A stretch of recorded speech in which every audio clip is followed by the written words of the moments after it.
Hi friends, நம்ம daily ஒவ்வொரு விதமான ட்ரிக்ஸ் பார்த்துட்ருக்கோம். இன்றைக்கி என்ன ட்ரிக்ஸ் பார்க்க போகிறோம் அப்படின்னா 51லேருந்து 60 வரைக்கும் என்ன ட்ரிக்ஸ் விழப்போகுது அப்படின்னு சொல்லிட்டு நம்ம ஈஸியாக கெஸ் பண்ணிடலாம். எப்படி சொல்கிறேன் அப்படின்னா, இப்போ தான் புது நம்பர் ஆரம்பிச்சிருக்காங்க. நீங்கள் டெய்லி பார்த்துட்டு இருந்தீங்க அப்படின்னா, டெய்லி நீங்கள் ப்ளே பண்ணிட்டு இருந்தீங்க அப்படின்னா 531 எப்போ வந்தாலுமே இந்த மாதிரி க்ரீனாக இல்லை ரெட்டாக தான் வந்துட்டுருக்கும். 55லேயும் 56லேயும் வேறு கலர் மாற்றி விடுவாங்க. தென் கண்டினியூஸாகவே சேம் கலர் தாங்க விழுந்துட்டுருக்கோம். என்ன சொல்ல வரேன்னு உங்களுக்கு புரியும்னு நினைக்கிறேன்.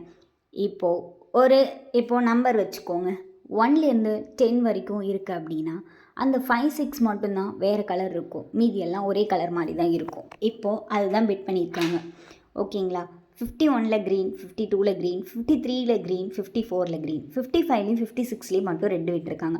அடுத்தது 57 to 60 வரைக்கும் கண்டிப்பாக க்ரீன் தாங்க விழும். அதனால தான் நான் 59ல் க்ரீன் கட்டினேன், 60லேயுமே இப்போ க்ரீன் தான் கட்டியிருக்கேன். இது ஏன் அப்படி சொல்கிறேன்னா, இப்போ தான் நம்பர் ஸ்டார்ட் ஆச்சு அப்படின்னா கண்டிப்பாக அந்த 60க்குள்ளே கண்டிப்பாக ஒரு லைனில் இந்த மாதிரி கலர் விட்டுருவாங்கங்க. இது நீங்கள் டெய்லி ப்ளே பண்ணிங்கன்னா உங்களுக்கு கண்டிப்பாக தெரியும். ஓகேங்களா? அதனால தான் இதை நான் நம்பி கண்டிப்பாக விழும் அப்படின்னு நினச்சி நான் க்ரீன் பெட் பண்ணியிருக்கேன். நீங்களும் தைரியமாக பண்ணலாம். உங்களுக்கும் நான் நிறைய ட்ரிக்ஸ் சொல்லி தருவேங்க. நீங்கள் கண்டினியூஸாக ஒரு 4 days கண்டினியூஸாக நீங்கள் பெட் பண்ணிகிட்டு இருந்தீங்கனாலே, இல்லை ப்ளே பண்ணிகிட்டு இருந்தீங்களாலே, இல்லை நான் சும்மா வீடியோ மட்டும் பார்க்குறேன் அதுக்கப்புறம் நான் பெட் பண்ணி ஏர்ன் பண்ணிக்கிறேன் அப்படின்னாலுமே கண்டிப்பாக இந்த ஆர்டரில் விழுந்துட்டுருக்குங்க. ஓகேங்களா? உங்களுக்கு எல்லாமே தெரிஞ்சிருங்க. நான் சொல்கிறேன்ல, நீங்கள் ஸ்டார்டிங் மட்டும் உங்களுக்கு கொஞ்சம் ஸ்ட்ரகிளாக இருக்கும். நீங்கள் ப்ளே பண்ண ஆரம்பிச்சிட்டிங்க அப்படின்னா உங்களுக்கே ஒரு 3 or 4 days எல்லாமே புரிய ஆரம்பிச்சிடும். இப்படி தான் அவனுங்க ட்ரிக்ஸ் வச்சுருக்காங்க, இப்படி தான் விடுறாங்க, இதை பார்த்து தான் நம்ம பெட் பண்ணோம் அப்படின்னு சொல்லிட்டு உங்களுக்கு எல்லா நாலேஜுமே கிடச்சிருங்க. அப்படி உங்களுக்கு எதுவுமே தெரியலை, எனக்கு ப்ளே பண்ணவே தெரியல, ஆனால் எனக்கு அமௌண்ட் வேணும் அப்படின்னு நீங்கள் நினச்சிங்கன்னா ஜஸ்ட்டு எனக்கு நீங்கள் நம்ம டிஸ்கிரிப்ஷனில் இருக்க நம்பருக்கு மெசேஜ் பண்ணாலே போதும். நானே உங்களுக்கு எல்லா ட்ரிக்ஸும் சொல்லி கொடுத்துருவேன். ஆனால் இதுக்கு எலிஜிபிள் கண்டிப்பாக நீங்கள் 3K ரீசார்ஜ் பண்ணியிருக்கணும்.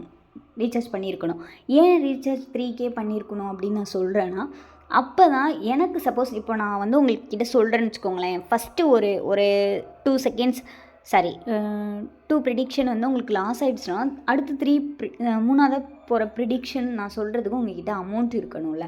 அதனால தான் நீங்கள் 3K பண்ணிங்கன்னா என்னால் ஈஸியாக சொல்லிட முடியும். உங்களுக்கு நானே கண்டிப்பாக டெஃபினட்டாக நீங்கள் தூங்குறதுக்குள்ளே 8K போல் உங்களை வித்ட்ரா பண்ண வச்சுருவாங்க.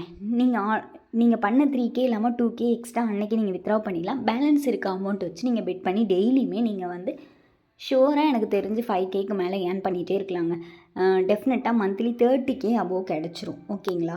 டைம் முடிஞ்சிருச்சு. இப்போ 60 க்ரீன் விழுந்துருச்சு பாருங்கள். நான் சொன்னேன்ல, இதுதான் நடந்திருக்கு. ஓகேங்களா? கண்டிப்பாக நீங்கள் பெட் பண்ணி நிறைய அமௌண்ட் ஏர்ன் பண்ணலாம். உங்களுக்கு இதில் ட்ரஸ்ட்டு வரலன்னா கண்டிப்பாக என்ன நீங்கள் காண்டாக்ட் பண்ணுங்கள். கண்டிப்பாக உங்களுக்கு ட்ரஸ்ட்டு வரும். ஏன்னா இது ஒரு நல்ல ஆப்ங்க, ஆன்லைன் ஆப். ஓகேங்களா? இதில் நீங்கள் ஃப்ரெண்ட்ஸை ஏர்ன் பண்ணுறது மூலயமா நிறைய அமௌண்ட் எடுத்துக்கலாம். வித்ட்ராவெலாம் கண்டினியூஸாக ஒர்க் ஆகிட்டே இருக்குங்க. நான் டெய்லியுமே வித்ட்ராவை எடுத்துகிட்டு தான் இருக்கேன். ஓகேங்களா? அண்ட் நிறைய கேம்ஸ் இருக்குது, நீங்கள் நிறைய ப்ளே பண்ணி விளையாடலாம். ஃப்ரெண்ட்ஸை இன்வைட் பண்ணுறது மூலியமாகவும் நிறைய அமௌண்ட் ஏர்ன் பண்ணிக்கலாங்க.